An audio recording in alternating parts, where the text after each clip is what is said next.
Ok, donc je viens de rencontrer Rémi par hasard. J'étais là, j'étais en train de parler avec mon ami Olivier qui vient de se marier. Et tu es passé devant moi et tu es venu me parler, tu m'as dit « Ah, c'est toi Marc Guyon, etc. etc. » C'est cela. Mais c'est très sympa, ça fait plaisir de se retrouver dans ce genre de situation. C'est assez extraordinaire. Donc voilà, donc tu m'as dit, donc pourquoi tu es venu vers moi? Parce qu'en fait, je suis pas mal les cercles souverainistes en France, même à l'étranger. Je pense qu'il est important de se tenir au courant un peu de la situation, de regarder un petit peu, mais avec l'avantage d'avoir un peu de recul. Ça, c'est vrai que c'est important de voir un petit peu comment le monde tourne et comment les situations qu'on peut juger un petit peu complexes en France peuvent être vues de l'extérieur. Alors tu te définis comme souverainiste? Oui, tout à fait. Pas droite ou patriote ou quoi, c'est souverainiste avant tout. Voilà, c'est ça. Donc, je suis vraiment pour qu'on recrée, comme disait le camarade Rougeron, des hommes riches en monde. Et je pense qu'il faut absolument, et c'est vraiment important, qu'on recrée ça, qu'on recrée des liens. À l'heure actuelle, on a tendance à vraiment se renfermer alors que le monde est en train de s'ouvrir, le monde est vraiment en train de changer. Et je pense que c'est important qu'on puisse voir ça un petit peu de l'extérieur. Recréer des liens, ça veut dire quoi concrètement? Recréer des liens, c'est-à-dire retrouver des liens qui pourraient être, que ce soit culturels, artistiques. Avec qui? Entre Français, entre pays, l'Asie, voilà, je pense entre l'Asie et la France. Et la France, Parce pas que l'Europe, la France. Ah oui, parce que là, je pense que la France a encore une aura absolument énorme auprès des pays asiatiques. On le voit ici au Vietnam, il n'y a pas d'animosité, il y a vraiment énormément. Il n'y a pas de sentiment anti-français au Vietnam. Absolument pas. On ne l'a absolument pas vu. Bien au contraire, je pense qu'il y a des choses qu'on peut retisser, il y a des choses qu'il faut qu'on remette en place pour vraiment voir l'avenir de manière positive. C'est très dur. Alors tu te définis, tu m'as parlé de Pierre-Yves Rougeron, tu le connais? Non, j'ai eu l'occasion d'échanger un peu par mail, mais j'ai jamais eu l'occasion malheureusement parce que je travaillais. En fait, tu suis ses travaux, tu fais partie du cercle Aristote, tu m'as dit? Non, je l'avais vraiment vu, je suis vraiment de loin. Je suis vraiment quelqu'un qui tu vois leurs vidéos, tu vois ce qu'ils font, leurs travaux, et ça te plaît. Voilà. Et donc au niveau politique, parce que Pierre-Yves Rougeron, il a été candidat aux Européennes, et donc au niveau politique, tu te sens plutôt proche de qui? De Philippot peut-être? Ah oui, Philippot, voilà. Oui, déjà le Frexit, ça on est d'accord. Je veux dire Philippot plutôt qu'Asselineau. Ah oui, complètement. Oui, complètement. Pourquoi? Et plutôt que Dupont-Aignan, par exemple, voilà. Ah, Dupont-Aignan, j'avais un petit peu suivi, je crois. Mais pour moi, non. Je pense que Philippot a beaucoup porté, notamment pendant le Covid. Je pense qu'il a eu raison sur énormément sur les thèmes de liberté. C'est fondamental. C'est primordial. À l'heure actuelle, si on en est à parler du Frexit, je pense que c'est un point cardinal. C'est de retrouver une liberté. Ça, c'est clair. Et pourquoi Philippot plus qu'Asselineau ou Dupont-Aignan? Parce que Asselineau et Dupont-Aignan, ils ont aussi parlé du Covid, ils ont parlé plein de choses. Oui, tout à fait. Mais on va dire que de manière médiatique et la manière dont il aborde les sujets, je me sens beaucoup plus proche de sa ligne. D'accord. Tu penses qu'il a de l'avenir, qu'il peut être président, qu'il peut être ministre, qu'il peut être quelque chose à nouveau? Sur le fond, faudrait espérer. Mais le problème, c'est que de toute façon, à l'heure actuelle, la Doxa ne lui donnera pas la visibilité dont il aurait besoin. C'est très compliqué. Ok, bon, maintenant parlons plus concrètement du Vietnam.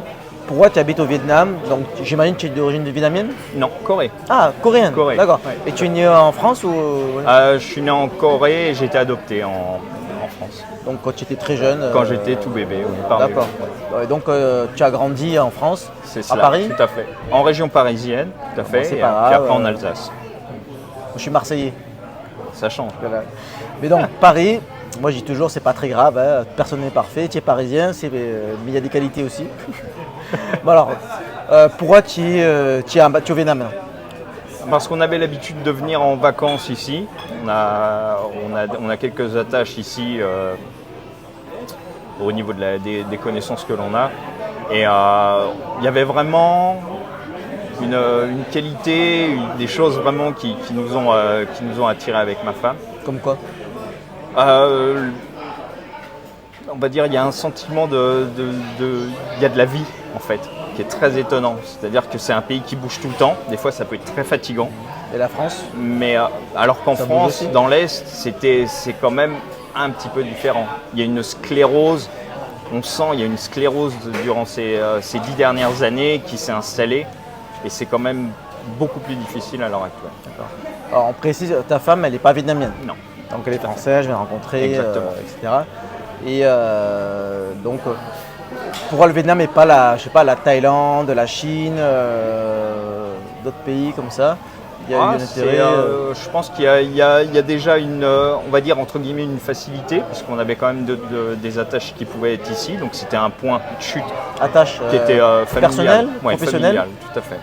C'est-à-dire familiale, tu as de la famille ici? Oui, tout à fait. Donc D'accord. c'est pour ça que c'était plus Logique. simple pour nous. Voilà, c'était plus logique plutôt que d'aller en Thaïlande alors qu'on ne connaissait personne. Et qu'est-ce qu'il y a de bien au Vietnam? Comment est la vie ici qui justifie que tu es expatrié ici, que tu n'habites pas en France, à part le fait qu'il y ait de la vie, etc. Quoi d'autre? Oh, il y a vraiment il y a quelque chose. On a l'impression qu'ils sont dans une courbe de croissance qui est assez phénoménale.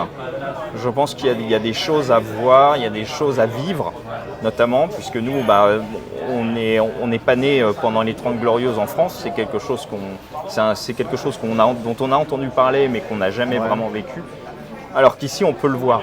Il y a une effervescence, il y a vraiment énormément de choses qui se passent.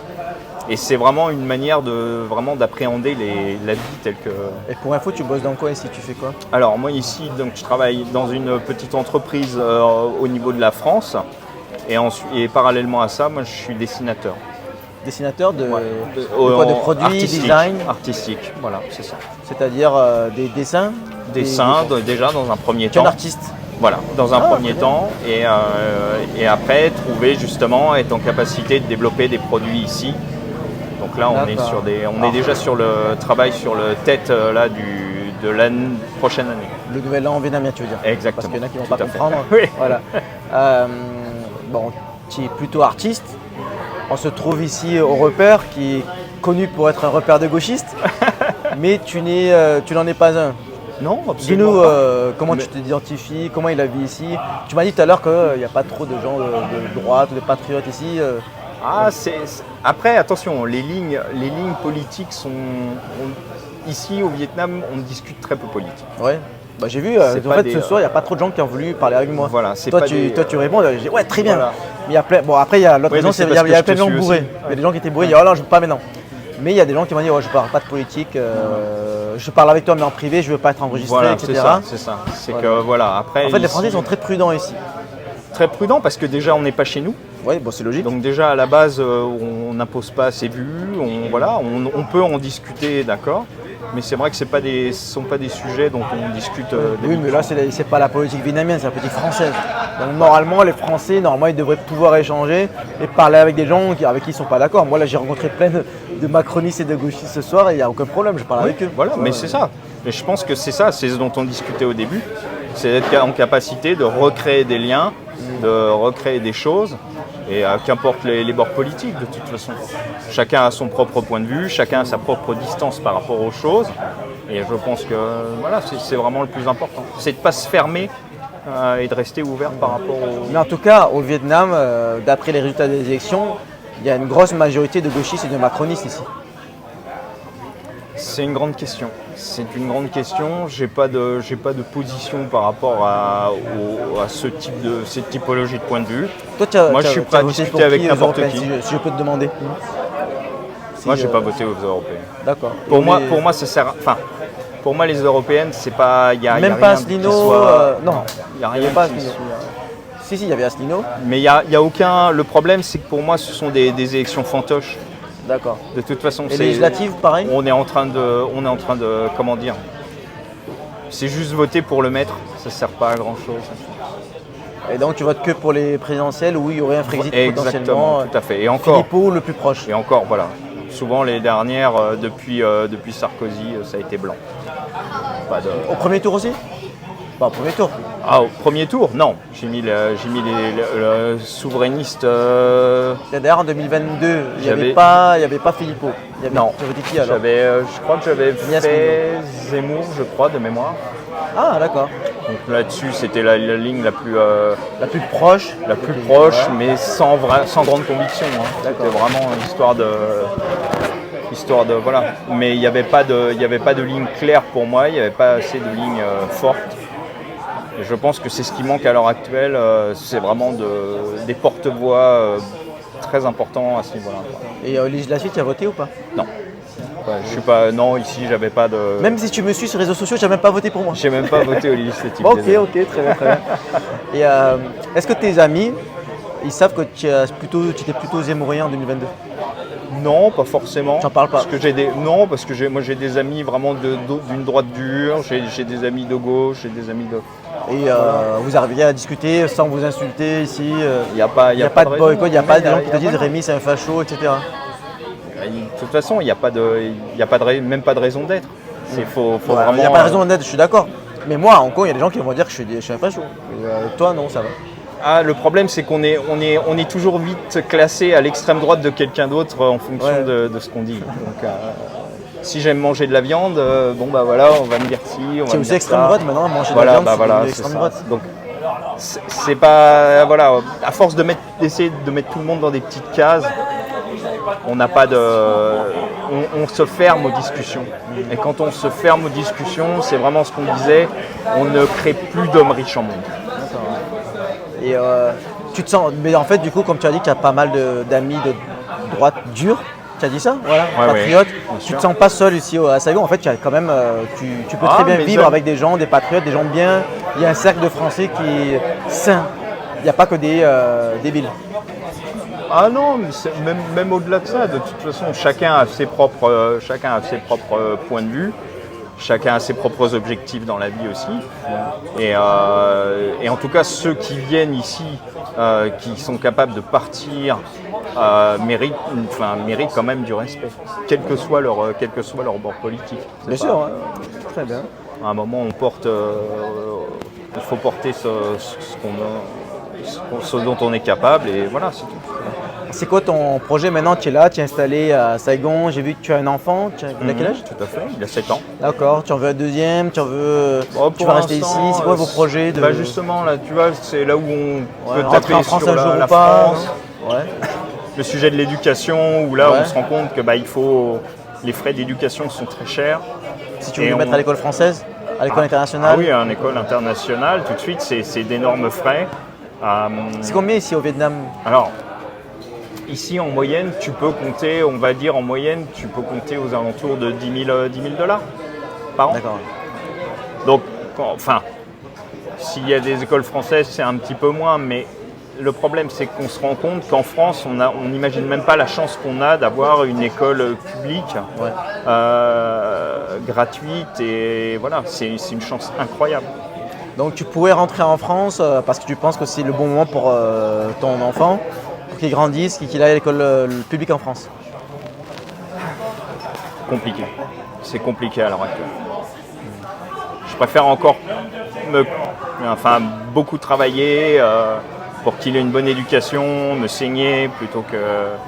C'est-à-dire bonne éducation ici au Vietnam? Ah bah oui, au Vietnam. À l'école internationale? Ah ouais, en école, tout à fait, en école privée. Donc je préfère encore faire ça, donner une chance à mon gamin, mais on pense souvent, tu sais, aux gens en France qui subissent plus qu'ils ne décident.